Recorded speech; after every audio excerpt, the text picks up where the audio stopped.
Masobra 300 nga mga barangay health workers sa Borongan ang tinambunghan BHW Summit 2026 nga ginpangunahan inihan PhilHealth. Ginbuhat ta Provincial Capital Gym dinhi sa Borongan Kakulup Mayo 21.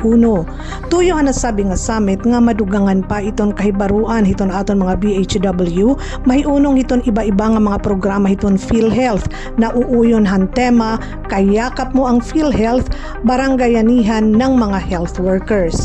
Sumalakan Henry Almanon hiton Social Health Insurance Academy of PhilHealth ang summit in kaparte gihapon han evaluation ngan monitoring hiton Social Health Insurance Education Series.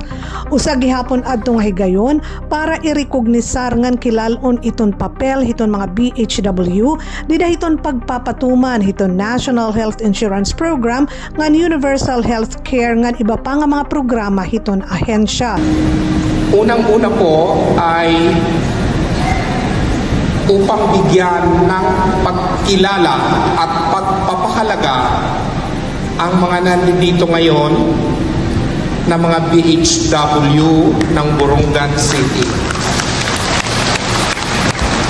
Napaka-importante na lalo nating palakasin ang ating partnership at collaboration upang maitaguyod natin ang layunin ng Universal Healthcare at ng yakap program ng PhilHealth.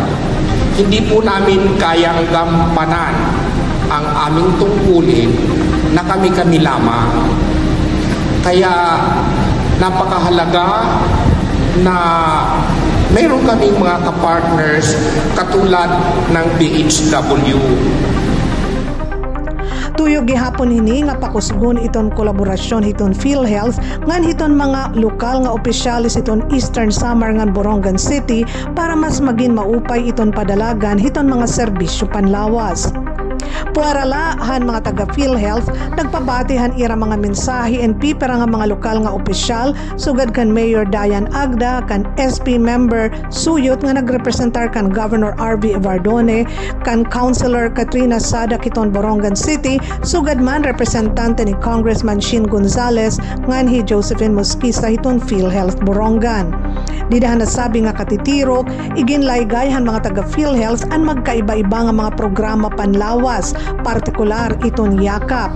Nagtutuyo ini nga mapagaan iton problema iton mga magsakit para naman ini nga mga impormasyon mahipaangbit han mga BHW ngadto iton mga mulupyo hairat tagsa-tagsa nga mga barangay.